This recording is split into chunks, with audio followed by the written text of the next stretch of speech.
E eu vou começar com a Joana, lá no livro Desafios e Soluções, onde ela fala sobre o estado de sono. Eu coloquei aquela imagem de uma criança, porque na realidade, quando eu comecei a trabalhar o assunto, eu comecei a perceber que, da mesma forma que o Cristo nos vê como ainda, talvez crianças, nesse momento de despertar, aí eu trouxe a imagem da criança para que a gente se represente como uma criança. E a Joana de Ângeles começa dizendo assim para a gente, olha só, a humanidade em geral. Então, como eu falei que eu ia falar aqui como humanidade, e ela está falando aqui sobre a humanidade em geral, ela não está aqui colocando quem, ela diz assim, que essa humanidade em geral vive em um estado de sono em letargo, em letargia. E por isso mesmo padece da enfermidade mais dominadora, que é a ignorância de si, da destinação de cada um e do significado da própria existência. E se nós pegarmos aqui, uma das primeiras coisas que nós aprendemos lá na doutrina espírita, que ela nos traz é de onde viemos, o que é que nós estamos fazendo aqui, e para onde vamos. A gente acha que isso parece simples, né? Isso eu sei, não sabemos. Porque quando a gente fala de onde viemos, nós não estamos querendo falar de lugar, não, né? Nós estamos querendo entender que eu, por exemplo, se eu fosse pensar em um lugar, eu imagino que na minha vida passada eu era um lord inglês, pelo meu jeito, né? Esse meu estirpe todo aqui, né? Parece um lord inglês, brincando, né? Um pouco. Mas vamos imaginar que na pior das hipóteses eu tive 50 reencarnações. 50, que já é mais, né, Isarreta? Muito mais. Pode colocar, mas eu vou colocar aqui, simplificando, 50 reencarnações. Existe 50 em mim. E 50 de mim em mim, com características de tempo, de época, de caráter, de forma totalmente diferente, que chega aqui nessa existência a fazer uma renovação totalmente diferente de tudo que já foi feito lá para trás. E quando a gente pega o Emmanuel falando para a gente que hoje, nessa vida, é a nossa melhor forma, eu fico imaginando qual que deveria ser a nossa pior forma como ser humano.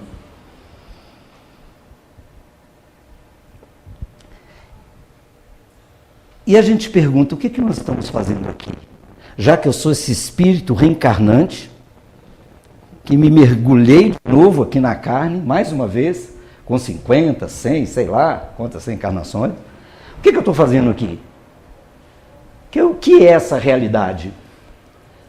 E outra coisa, assim que termina, o que eu vou fazer? Né? Qual a minha destinação? Aí eu pergunto, nós como humanidade, nós estamos longe desse pensamento, ainda mais no momento que a gente vive, né? Mas ela continua assim para nós, a consciência predomina no mundo moderno. E, aprofundando mais os estudos, não está aqui, mas ela diz que 85% está em sono profundo. Dá para imaginar? Que bom que nós somos desses 15%, né? Não é verdade? Vamos colocar assim. Agora, olha só que ela diz, a consciência de sono predomina no mundo moderno em razão das suas concessões ao prazer imediato, sem a consequente proposta e oportunidade para as emoções libertadoras. Tudo é para agora, para já, para hoje, para curtir, para ser feliz e outra coisa. Não pode demorar muito tempo, não. E aí a gente começa a pegar situações que eu vou falar para vocês aqui, porque a gente não vai esconder, já crianças com 5 anos tentando suicídio. Semana passada uma menina de 12 anos se enforcou. É claro que tem cargas espirituais, tem situações aí. No meu consultório, não fazendo propaganda, pelo amor de Deus, não é isso o meu objetivo, não tenho vaga, não atendo mais ninguém, esse ano esquece de mim, faz de conta que eu não existo, mas é jovem de 14 anos, com droga, que o pai manda, falando, Marcos, me ajude, senão eu vou ter que internar. E nós não estamos falando são jovens bonitos.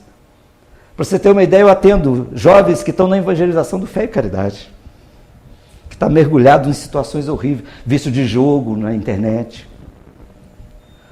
A gente acha que não está acontecendo, a gente acha que está acontecendo lá, ó. Mas está acontecendo na cara da gente, às vezes dentro da casa da gente. Se tiver alguém aqui, me perdoe, que está acontecendo. Está lá. Regeneração da humanidade está lá, ele coloca de muita clareza a loucura que nós íamos chegar, a esse estado que nós estamos chegando. E eu não estou querendo aqui alarmar, mas eu estou querendo, a gente tem que ser claro, não dá mais para a gente ficar brincando. Isso é que, esse momento nosso aqui. E outra coisa, é para nós, não tem, porque tem gente que acha que está isento, ninguém está isento. A linha da loucura, gente, é muito tênue, para a gente de uma hora para outra dar uma surtada não custa nada. É engraçado falar isso, né? É porque talvez porque o momento é um momento de transição. Não é um momento de transição, mas esse momento de transição exige muito da gente no sentido de acerto de conta, de reparação.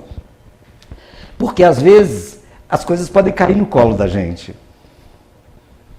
Né? Eu tenho um neto lá de 3 para 4 anos de idade. Eu respiro, olho para ele e falo assim, moleque, não sei quanto tempo que eu vou estar por aqui, mas se eu subir, eu fico ainda, esse subir, né, se a gente tem essa mania, tá vendo como é que a gente é? Eu vou subir, vou para o lado, né? Mas é porque hoje em dia, o que está acontecendo muito? Pessoas dizendo, eu não quero engravidar, como é que eu vou colocar filho no mundo desse? Né? Também é uma desculpa também, né? Porque, afinal de contas, se fosse assim, a gente não tinha nascido, né? Mas vamos continuar, porque senão não sai daqui. A gente fica só no estado de sono. E ela nos chama atenção. Surge inevitavelmente um instante em que o ser vê-se induzido a despertar ou permanecer na morte da realidade. Quando a gente trabalha a psicologia espírita junto com a psicologia analítica do Jung, ele fala que 70% do que nós imaginamos como realidade é ilusão. Olha que coisa impressionante. Eu trabalho muito isso com as pessoas, né? Porque a minha terapia é o descobrimento, né? Claro que eu trabalho com trauma, trabalho com a parte de suicídio, mas a gente percebe que as pessoas chegam para a gente para contar as coisas, você fala, gente, o que ela está falando não existe. É engraçado, a gente que já está mais acordadinho um pouquinho, pelo menos com um olho aberto, né? Às vezes o outro não. A gente percebe que a pessoa está numa coisa, você fala, o que ela está vendo? Né? E às vezes ela não está vendo nada. Então ela diz, despertar ou permanecer na morte da realidade, para que consiga acordar do pesado sono a que se submete.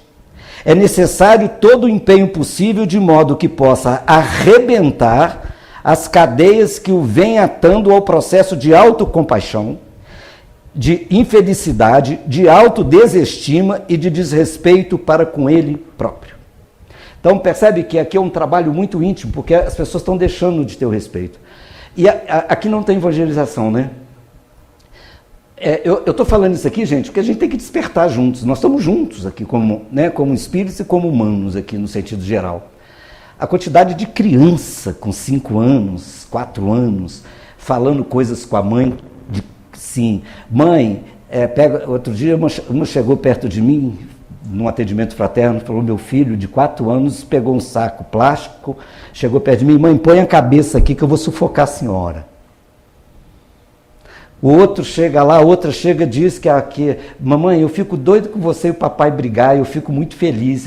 E outra coisa, eu queria que a vovó morresse. Olha as coisas que chegam pra gente. Olha, está acontecendo, vocês estão rindo aí porque está acontecendo aí por aí, não? Né? Isso está geral, isso a gente está ouvindo. Esse é o nosso momento. Aí as mães chegam e pedem, e aí eu falo, fluidoterapia, atendimento fraterno e evangelização. Não é isso? Vai para a escolinha de evangelização, vai para a fluidoterapia, vai para o atendimento fraterno. Porque às vezes é um familiar inteiro que a gente precisa trabalhar. E culto do evangelho no lar, né? Assim, a receita é grande. Porque todo mundo acha que o menino está com problema mental, e na realidade não está. E tem muitos pais já começando a levar o menino com 5 anos no psiquiatra, o psiquiatra já está dando remédio controlado para o menino de 5 anos de idade. Não dá para fazer isso. Aí se eu vou falar isso com os meus amigos psiquiatras, eles dizem que eu tenho parte com o lado ruim da vida, né? Não é com o lado bom não, com o lado ruim. Mas aí, a gente vê, a gente despertando, eu coloquei a criança de novo com aquela cara ali.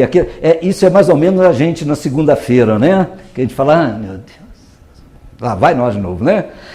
E nós já escutamos esse tal do desperta tu que dorme, não já? Todo mundo aqui já teve a oportunidade de encontrar com Paulo em algum momento, e Paulo lá em Efésios diz assim para a gente, desperta, ó tu que dormes. Olha, nós viemos, estamos passando por Emmanuel, Joana de Anjos, mas nós estamos falando de Paulo, lá atrás, ó. Há 2000 anos atrás, ele estava dizendo para a gente, desperta, ó tu que dormes, levanta-te dentre os mortos e o Cristo te esclarecerá. Ele está dizendo que se eu estiver dormindo, o Cristo não consegue me esclarecer. Eu preciso acordar para que o Cristo me esclareça. E aí a gente pega isso aqui e fala, mas isso aqui é tão antigo, né? Mas aí a gente pega Joana, Emmanuel, todo mundo falando que nós estamos ainda nesse sono. Nesse sono. Eu estou vendo o pessoal ali do futebol, né? Aquela coisa. Mas quer ver, eu estava falando de rede social. Na semana retrasada, eu ia fazer um seminário, mas por cargas d'água eu liguei a televisão na sexta-feira, sei lá, na hora do almoço, e estava dizendo lá que um influenciador no Rio de Janeiro, Capitão Hunter, foi preso por causa de molestar crianças. Um cara de 45 anos. Sabe o que me assusta? Não é ele fazer isso. Ele tem 25 milhões de seguidores. E o último censo mostrou que nós não temos nem 5 milhões de espíritos. Olha que coisa interessante. Aí eu pergunto, a humanidade está dormindo? Está dormindo. Você vê esses milhões de seguidores que tem aí desses influencers, que eu não estou falando mal eu não estou falando de ninguém não, gente. Tá? Eu estou falando daquilo que não serve. Aí cada um tem seu filtro, cada um vai pesar. É milhões de seguidores. Aí você põe uma palestra espírita lá para ser transmitida, se tiver 12 pessoas, você pode comemorar, porque é muita gente. Por quê? Porque as pessoas não estão preocupadas com tudo isso que nós estamos falando aqui. E que bom que nós estamos. A Isa Rita começou falando que bom que escolhemos estar aqui, que bom. Mas agora vamos ir para o lado do Emmanuel um pouco, vamos ficar bem emanuelino aqui. Eu vou contar uma particularidade para vocês. Eu lá atrás, quando nem tanto tempo, né? Quando eu era mais jovem, pouco, né, Isa Rita? Nós que já passamos dos 35, 40 anos, né? Falava do Emmanuel para mim, eu tinha uma raiva do Emmanuel que era gigantesca. Porque a primeira vez que eu comecei a ter uma visão do Emmanuel, a primeira situação que eu vi foi aquela do Chico com problema no olho, que ele chegou e falou, Chico, você não está trabalhando, Chico, você não está vendo que o meu olho está sangrando? E o Emmanuel vira para ele e falou, mas você tem 2 olhos. Eu falava, fala isso comigo para você ver, né? E hoje já um pouco desperto, eu gostaria que se ele pudesse pelo menos encontrar comigo umas 2 vezes no ano, eu agradeceria, porque eu percebi que aquilo era o meu lado criança, infantil, que não entendia o processo. Mas o Emmanuel no livro Pão Nosso, ele traz para a gente um trecho chamado Necessário. E vocês vão me permitir ler, porque para não fugir nada do texto. Ele diz assim, grande números de adventícios ou não nos círculos do cristianismo. O que está querendo dizer aqui? Adventícios é aqueles que estão iniciando. Mas ele está dizendo adventícios ou não. Porque eu deparo, às vezes, conosco, com pessoas que estão no círculo, principalmente no espírito, há 30 anos, há 40 anos, e ainda está na mesma condição. Aí ele diz que muito desses que chegam e desses que também estão, acusa forte dificuldade na compreensão e aplicação dos ensinamentos de Jesus. Aí a pessoa pode dizer, não, é muito difícil ler o Evangelho. Com a doutrina espírita ficou até muito mais fácil, porque você pega o Evangelho segundo o Espiritismo, ele traz uma clareza didática, se falar que não tem condição. E outra coisa, outro dia eu estava falando com as pessoas, vamos entender se é difícil falar Jesus, vinde a mim todos vós que estáis aflitos, sobrecarregados, que eu vos aliviarei. Difícil. Amai o teu próximo como a ti mesmo. A Deus sobre todas as coisas. Difícil demais. Aquele que tiver sem pecado, atire a primeira pedra. Antes de tirar o cisco do olho do seu irmão, tira a trave que está no seu olho. Não desejei ao seu próximo aquilo que você não quer para si. Não precisa mais de muita coisa. As pessoas ficam presas, no que ele vai dizer aqui.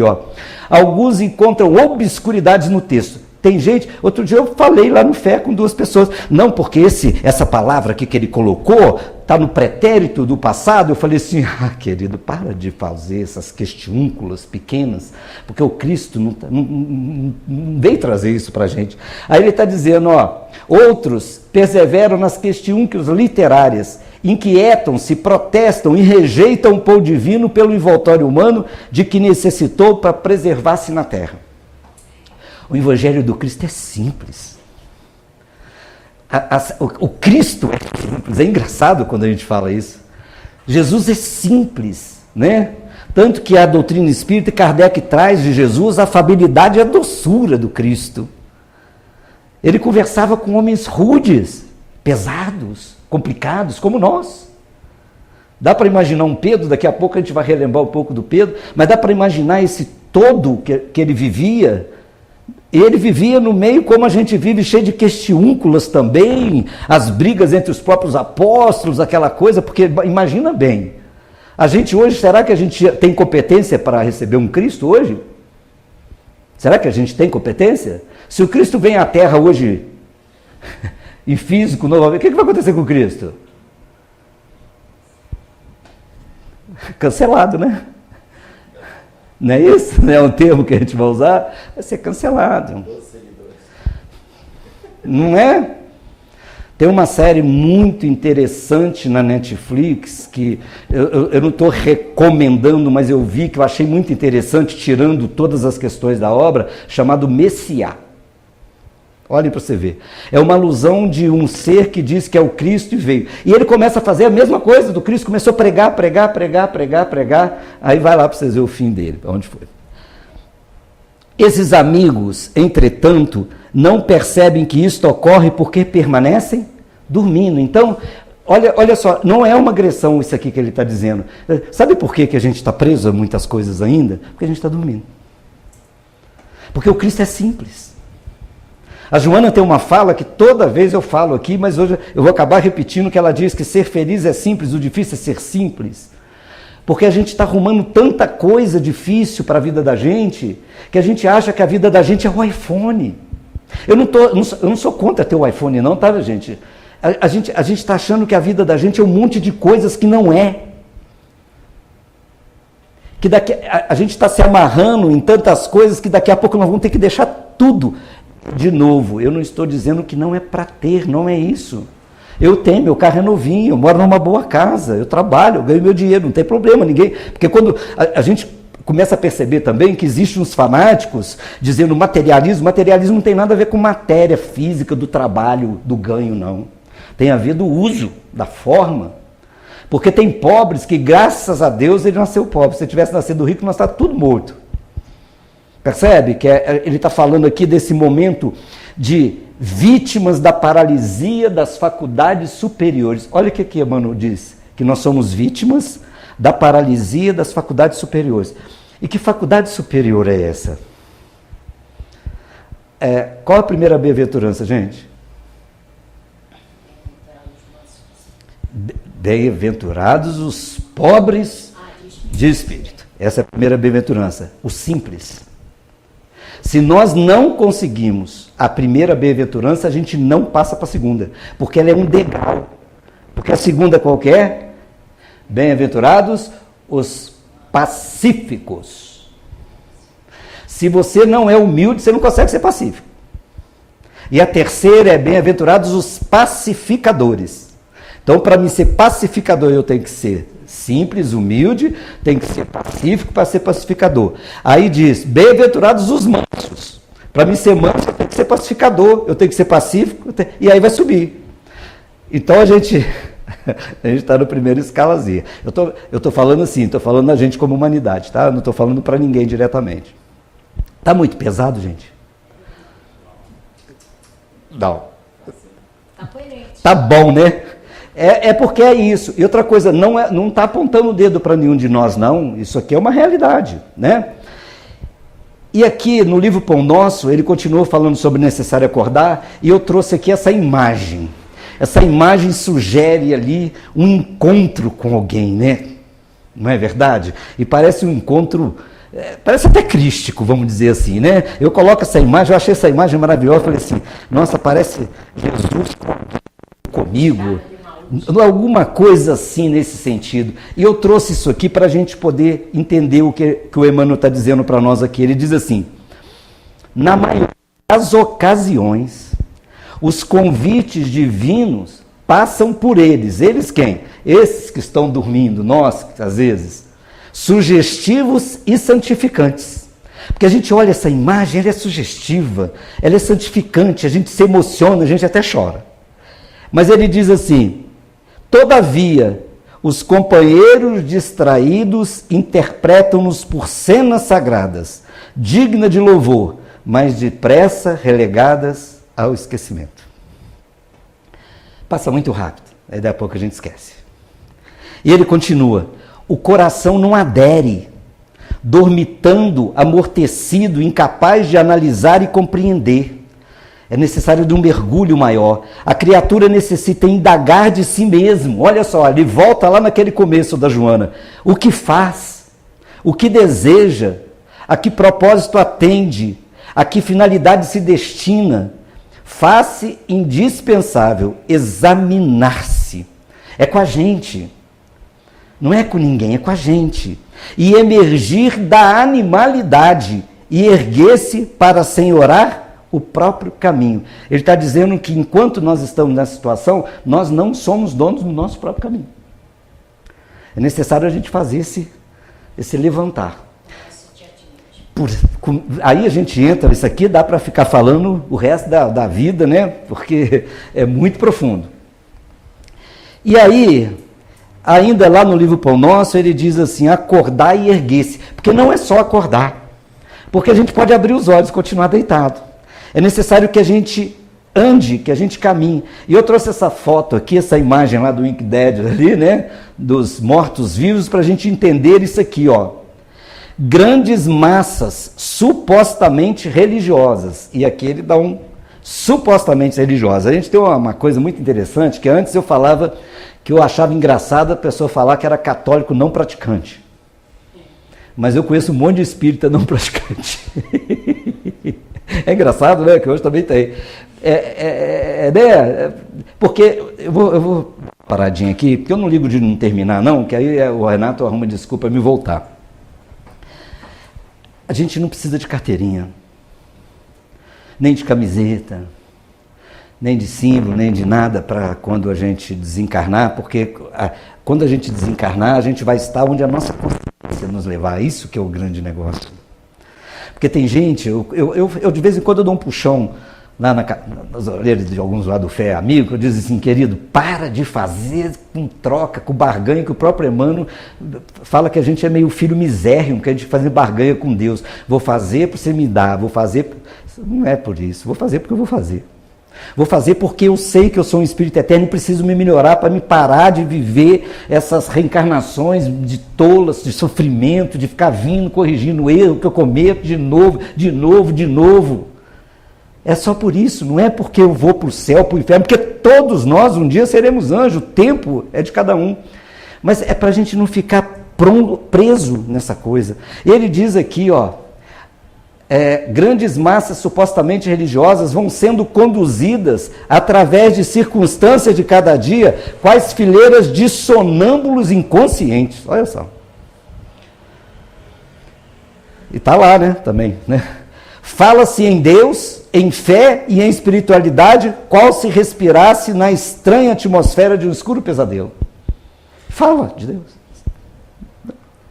Sacudidas pela corrente incessante do rio da vida, rolam no turbilhão dos acontecimentos enseguecidas, dormentes e semi-mortas, até que despertem e se levantem através do esforço pessoal, a fim de que o Cristo as esclareça. E a gente, quando escuta, porque ele está falando isso para mim, para todo mundo, para quem quiser. E a gente fala assim, gente, porque tem hora que a gente se distrai tanto, a gente percebe que a gente fala assim, parece que ele estava num sono profundo mesmo. A gente vê tudo o que está acontecendo ao nosso redor, você fala, Jesus, me ajuda aí, vamos me dar força para que a gente, né, continue caminhando. Hoje foi muito engraçado, porque eu estava saindo, uma senhora saiu com o carro, ela virou na minha frente assim, mas foi por isso aqui que não bateu, com um cachorro no colo. Eu virei, senhora, dirigindo com um cachorro no colo, o que vocês acham que ela me respondeu? Você, que o Senhor te abençoe. Não preciso nem falar o que ela arrumou. E eu falei, gente do céu, para que eu fui falar com ela? Eu que fiquei sentindo mal, que eu falei, podia ter deixado para lá, mas é porque foi tão, eu levei tanto susto. Eu falei com ela, senhora, uma senhora. E o marido do lado de lá ainda. Eu falei, com cachorro. Ela me respondeu tão gentilmente. E aí a gente começa a trazer, que é aquele que eu comecei a despertar, que é a urgência do momento. Porque Paulo diz assim, Paulo alerta sobre a brevidade do tempo e a necessidade de aproveitar as oportunidades de crescimento e serviço ao próximo.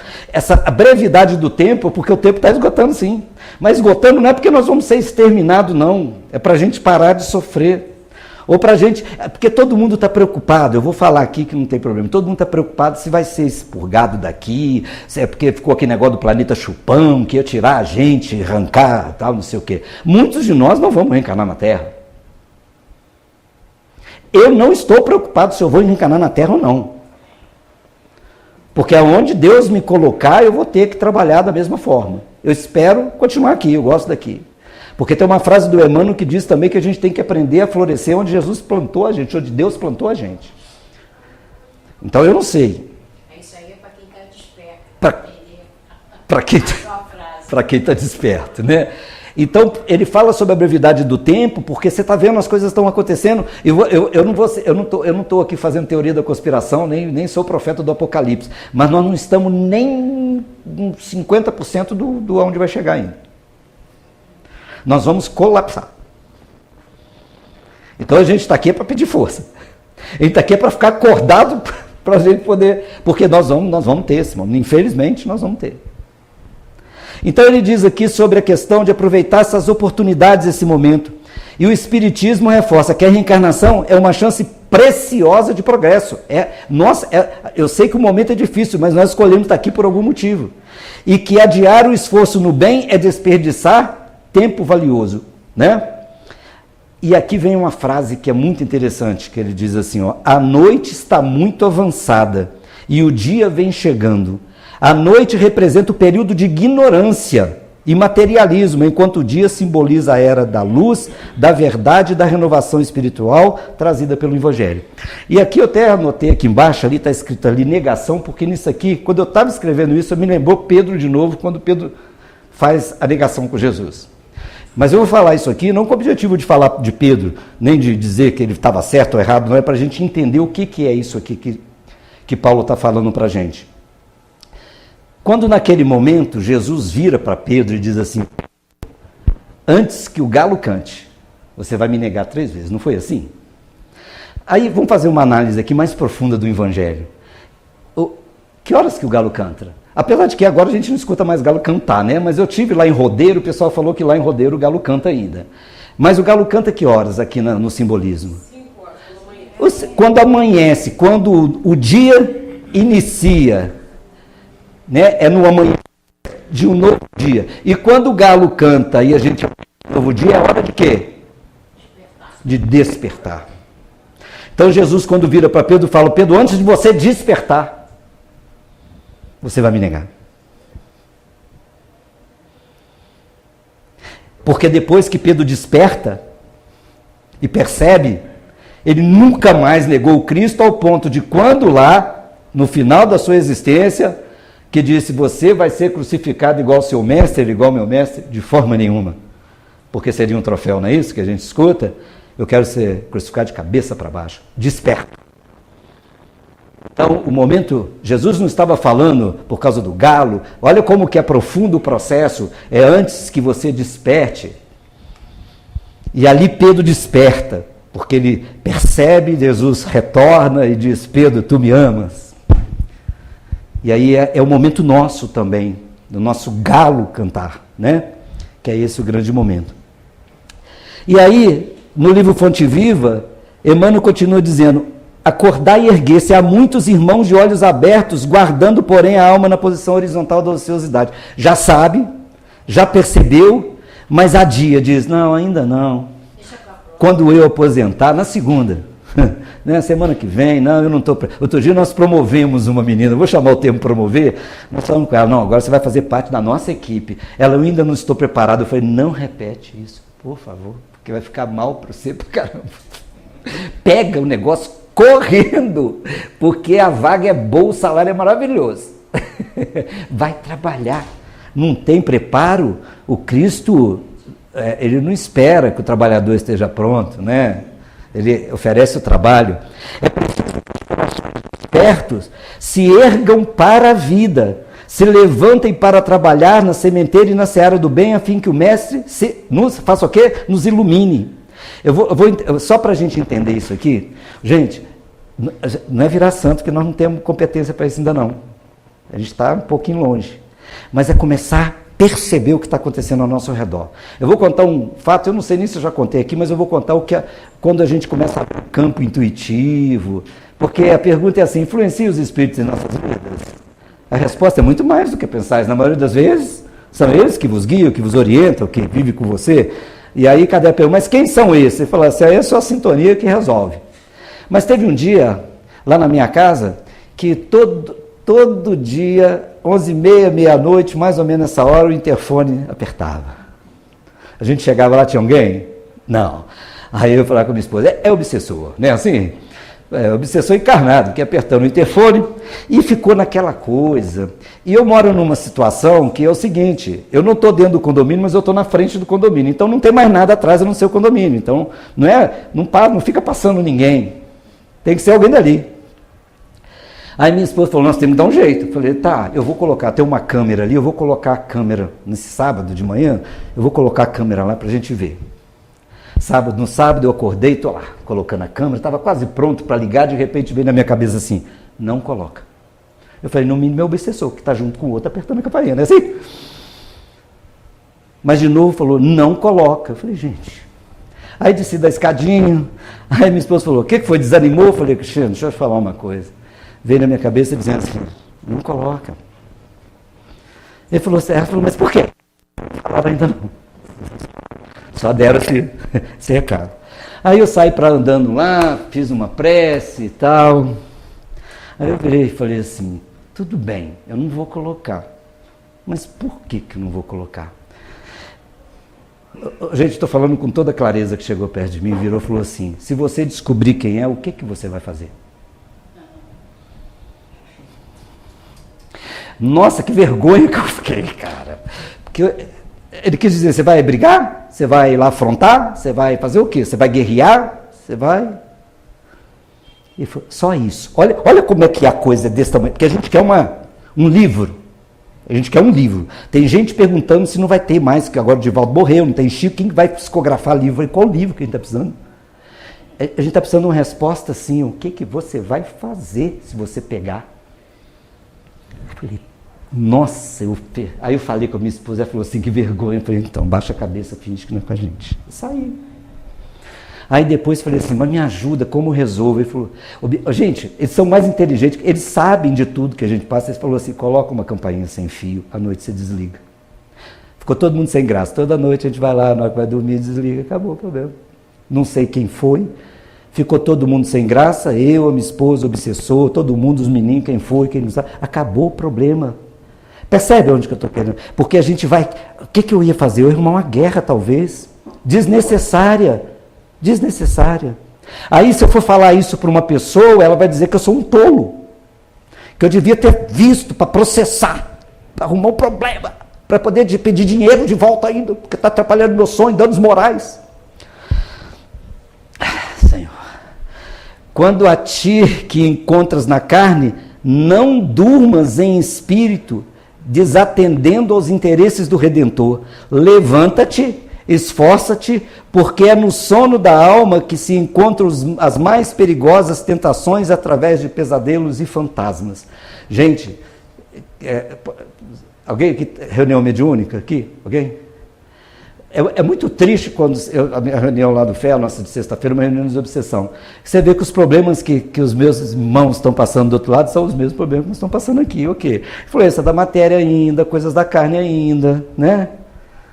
Outro dia eu falei com um jovem, que eu estou tratando ele do uso de maconha, droga, né? A maconha. Aí ele é espírita.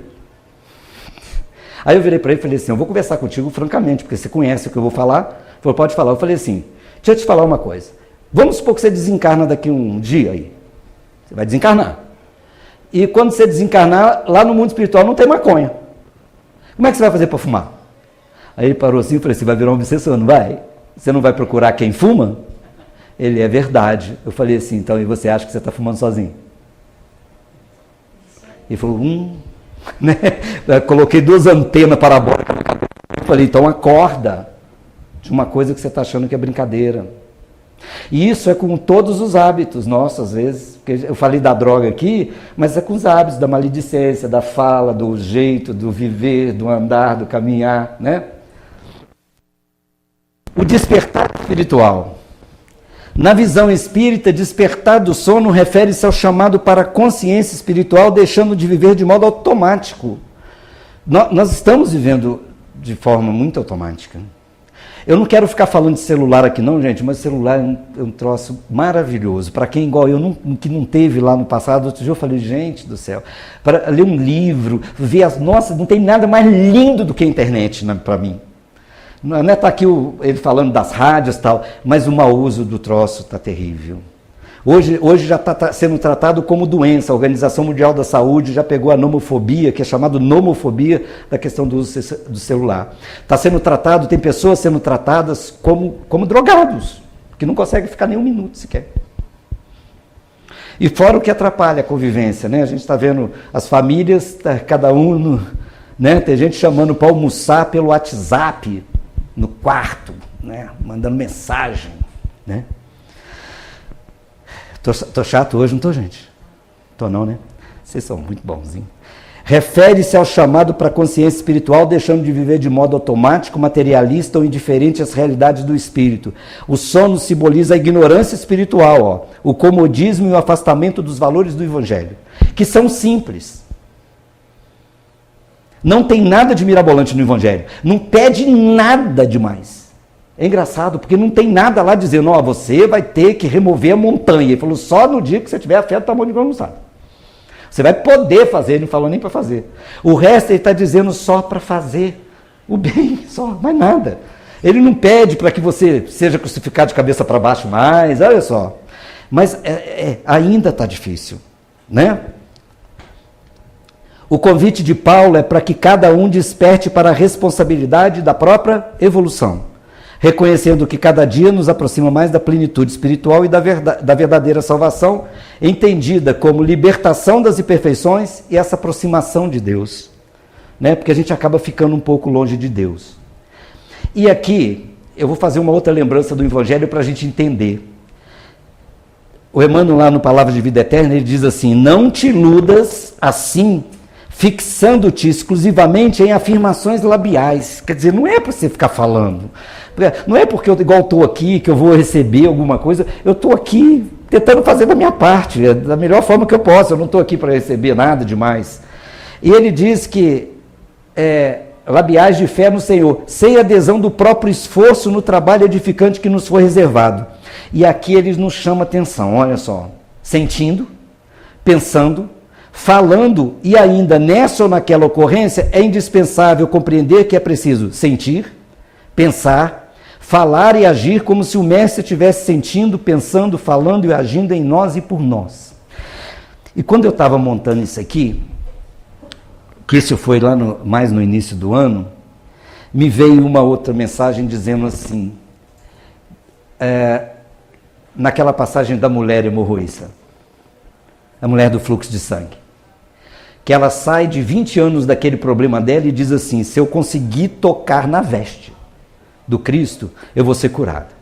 E naquele momento de turbilhão, ela vai e consegue tocar na veste. E quando ela consegue tocar na veste, no mesmo momento, Jesus vira para Pedro e diz aquela velha frase: Pedro, alguém me tocou. E Pedro, com aquele jeito, né?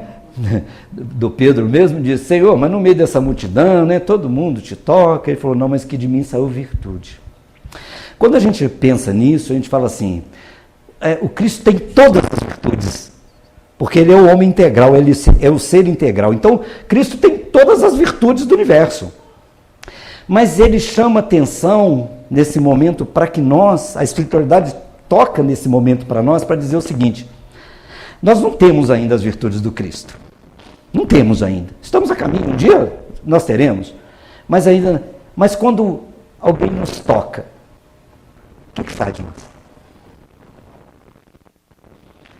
Talvez eu não consiga curar, mas quando alguém nos toca, o que está saindo de nós quando alguém nos toca? E nos tocar é com a deficiência dele, porque aquela mulher tinha sua deficiência. Podia ser física, mas tinha. Ela tocou no Cristo, recurso.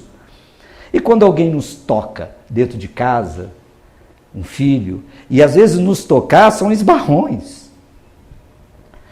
Já está saindo virtude de nós? Por exemplo, gentileza é uma virtude? É uma virtude. Humildade é uma virtude? É uma virtude. Ser pacífico é uma virtude? É uma virtude. Ser generoso é uma virtude? É uma virtude. Ser fraterno é uma virtude? É uma virtude.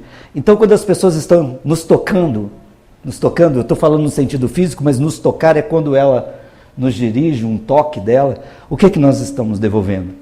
Foi isso que eles me ensinaram quando eu disse assim: não coloque a câmera. Porque ainda eu não estava preparado para aquele que estava tocando a minha campainha, eu devolvesse para ele virtude. Eu ia devolver para ele o quê? O que ele estava fazendo para mim. Eu ia brigar. Então esse é o aprendizado que a gente precisa começar a ter. Se eu não consigo dar nada, eu me silencio e falo: Senhor, por isso vigiar e orar é muito importante, né? E ainda, o livro, no Consolador, Emmanuel diz para a gente assim, ó: o Espiritismo evangélico é o Consolador prometido, né, por Jesus, que pela voz dos seres redimidos espalha as luzes divinas por toda a terra, restabelecendo a verdade e levantando o véu que cobre os ensinamentos na sua feição de cristianismo redivivo. Porque eu vejo pessoas ainda muito preocupadas com a doutrina espírita no lado da mediunidade. Tudo bem, eu sei que faz parte. Muita gente preocupada na parte fenomênica da doutrina espírita, esquecendo que o grande objetivo da doutrina espírita é ser o Consolador prometido. Porque quem prometeu o Espiritismo para nós foi o Cristo, que disse: ó, eu vou enviar para vocês. Para fazer o quê? Você lembra quando foi a fala do Cristo? Ele diz: eu vou enviar porque vocês vão esquecer, vocês ainda não entendem, tal. Só que nós ficamos muito presos ao fenômeno. Aí a gente começa a entender, por que não está tendo fenômeno? A gente não vê falar mais. É esse o momento. É esse o momento, né? Aí está dizendo que, a fim de que os homens despertem para a era grandiosa da compreensão espiritual com Cristo. Essa era que a gente vai entrar. A era da compreensão. Da gente entender verdadeiramente o que nós somos, o que nós estamos fazendo aqui e para onde nós vamos posteriormente, né? E aí nós começamos a ainda trazer aqui o seguinte, ó: nós não somos resultado de uma vida só. Aquilo que nós iniciamos falando, ó. A existência corporal não é o destino, ela é o trajeto, ela é o percurso, é temporária. E 90%, estou falando aí dos que estão dormindo, espero que nós não estejamos, está vivendo como se fosse aqui o único lugar. Ainda não tem, a vida vai cessar aqui. E ele continua dizendo assim, ó: o objetivo do Espiritismo é a formação do ser humano que bem. Não é o ser humano que vive bem, é o ser humano que vive o bem. Percebe? E aqui eu trago o André Luiz, ó.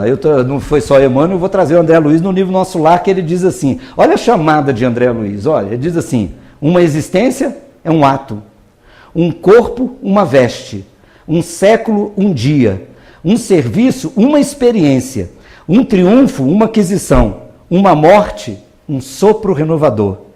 Aí ele vem chamar a atenção da gente, ele diz assim, quantas existências, quantos corpos, quantos séculos, quantos serviços, quantos triunfos, quantas mortes necessitamos ainda para despertar. Percebe que é muito profundo o que a gente está falando? E aí a gente pergunta, qual é o verdadeiro objetivo da reencarnação? E quem responde para a gente é André Luiz, lá no Missionário da Luz. Ele diz, a finalidade da reencarnação é o aprimoramento espiritual. Né? Todos temos a necessidade da luta que corrige, que renova, que restaura e aperfeiçoa. Mas a reencarnação é o meio, a educação divina é o objetivo. E aí ele coloca, a educação da alma é a alma da educação. Então a gente precisa, o processo é de nos educarmos. E não é virar beato, virar aqueles seres que às vezes fala manso, na casa espírita fala assim, Senhor, em casa é um herói ferido, né? Mas é para a gente ser o que a gente é. Tirar as máscaras da gente, dizer eu sou assim, eu ainda não consigo, e outra coisa dizer, ainda não estou conseguindo. Porque não é fácil. Tem dia que eu me pego e falo, Marcos, que vergonha.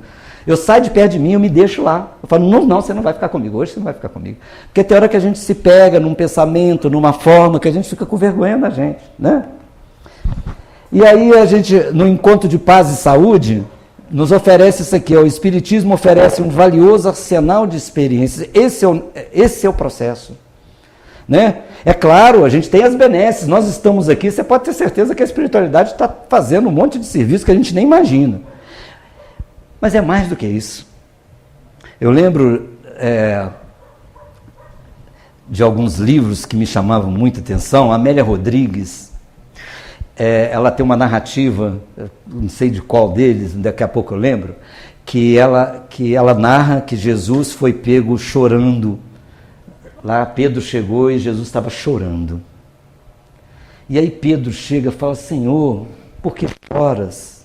Hoje foi um dia de tanta coisa bonita, socorreu o cego, socorreu o paralítico, o Senhor fez tantas coisas. Aí falou assim, Pedro, eu não vim para curar corpos, né? Eu vim para curar almas. E ele começa a narrar, né? Primícias do reino, tá? Ele começa a narrar dizendo assim, aquele paralítico que voltou a andar, ele está já na taberna, exibindo o corpo. Quer dizer... Por isso que Jesus pergunta, tem certeza do que quer? Porque... Tem certeza? Por isso que ele vai no PEX mais para não piorar a situação, né? Então, quando a gente está trazendo isso aqui, ele diz que é esse conhecimento que capacita para o enfrentamento interno, que é o primeiro, e as refregas externas, preparando para a valorização da vida, o autoconhecimento, a fim de penetrar na área onde dorme as seguras diretrizes para a felicidade que devem ser despertas. Então a gente precisa despertar o que está dentro da gente. É engraçado, né? O que está dentro da gente, não é do lado de fora. A gente está achando que alguma coisa vai vir, não virá. Brilha a vossa luz, né? Vós sois o sal da terra. Ele o tempo todo está dizendo. E o que a gente precisa? Agora, a grande pergunta que a gente pode sair daqui, eu já vou caminhar já logo para o final, a gente pode se perguntar, o que eu posso fazer? Porque, assim, eu não preciso ter um manual não, é o seguinte, o que eu já posso fazer? Né? Olha aqui, olha, em que áreas da minha vida ainda eu estou dormindo? Sabe, esse despertar, que área? Porque tem uma área da gente que a gente já está nadando de braçada, mas tem uma área da gente que a gente está dormindo. Aonde eu já acordei, mas permaneço na ociosidade, ainda eu já sei, mas não faço. Por que ainda não faço? Né? Como posso hoje me levantar para a execução de uma boa obra, por menor que ela seja?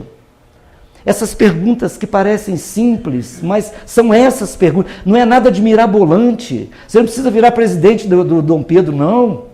Porque tem gente que quer virar... Se você quiser ser o presidente, ótimo. Se quiser ser o diretor Mas não é isso. Não é isso. Oi. E a gente vai na Joana. De novo? Vamos fazer uma viagem com muita humildade interior de nós para responder essas perguntas. Porque na realidade... É difícil. É difícil, mas é porque a gente não se propõe. Porque quando a gente pega a doutrina espírita, a gente pergunta, Kardec pergunta assim, ô espíritos, ô espiritualidade, como que eu vou reconhecer o verdadeiro espírita? Essa é a pergunta que ele faz para a espiritualidade. Como que eu vou reconhecer o verdadeiro espírita? O que eles respondem para Kardec? Reconhece o verdadeiro espírita pelo esforço que ele faz para domar as suas más inclinações. Ele está falando isso aqui? Aonde que é? Qual que é a minha má inclinação? Porque eu não aceito que eu sou arrogante. Olha que coisa engraçada. Né? Eu que trabalho com a área, né? O grande problema é fazer com que a pessoa entenda que ela é aquilo. Porque na maioria das vezes o problema que as pessoas pensam é que o problema está no outro. O problema não está no outro, o problema está em mim. O outro pode ter problema dele, mas o outro é o outro, eu não posso fazer nada pelo outro. Né? Então a gente tem que começar a fazer o trabalho e dizer assim, eu tenho que começar a enxergar a minha arrogância, a minha presunção, o meu narcisismo, o meu egoísmo. Tanto que Kardec pergunta quais são as maiores chagas da humanidade. Ou os maiores vícios, os maiores problemas. Qual que é a resposta da espiritualidade? Orgulho e egoísmo.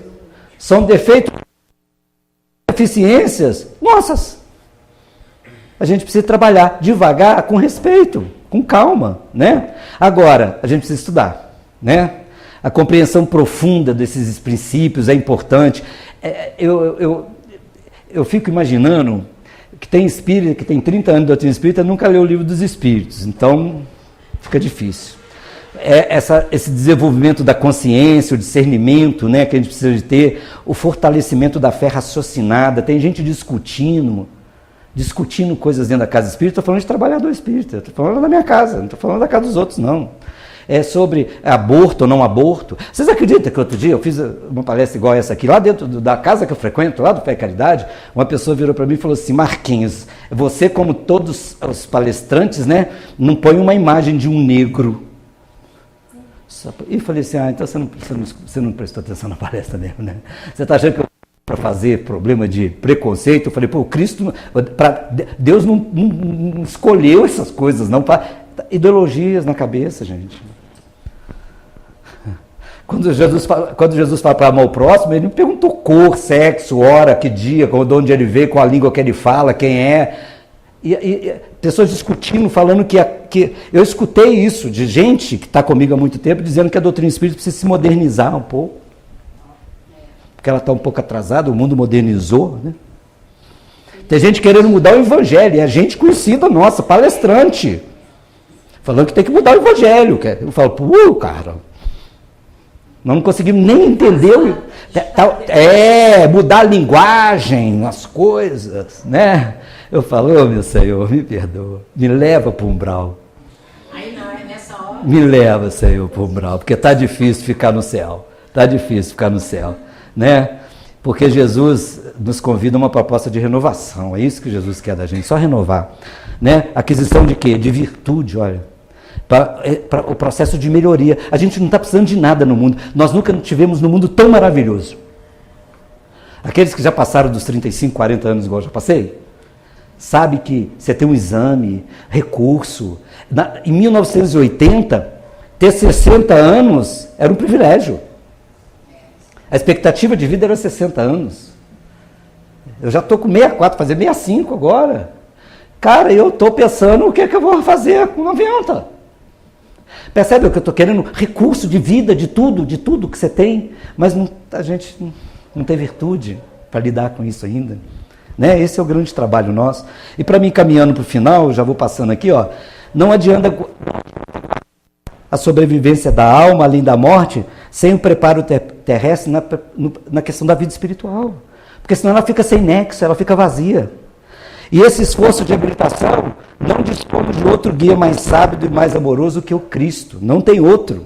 É Jesus, não tem. O Jesus é atual demais. Somente à luz das suas lições, né, sublimes, é possível reajustar o caminho, renovar a mente e purificar o coração.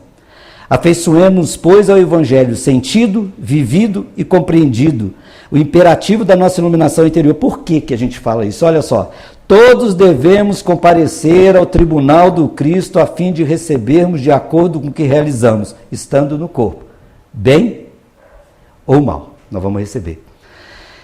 E aqui a Joana termina, né? Eu comecei com a Joana e vou terminar. Ela diz, ninguém pode deter o amanhecer. Da mesma forma que o progresso não pode ser detido, porque os seres humanos, às vezes, né, o postergam, né, passam retomando ao proscênio da matéria, quer dizer, reencarnando, a fim de crescer emocional, né, espiritualmente, iluminando-se e iluminando o mundo que lhe serve de colo, de mãe, de escola, para a aquisição da sabedoria. Então, gente, eu queria trazer essa conversa para a gente, que é uma conversa madura, uma conversa de realidade. Para quê? Para a gente ser o quê? Só melhor. Nada de ser nada demais, o quê? Ser melhor. Fazendo o quê? Todo dia acordando, Senhor, me ajuda aqui. Eu preciso ser melhor hoje. Melhor, às vezes é com às vezes é com a minha esposa, com meu filho, com a minha irmã, com alguém. Porque às vezes a gente quer fazer as coisas muito longe e às vezes as coisas estão perto de nós.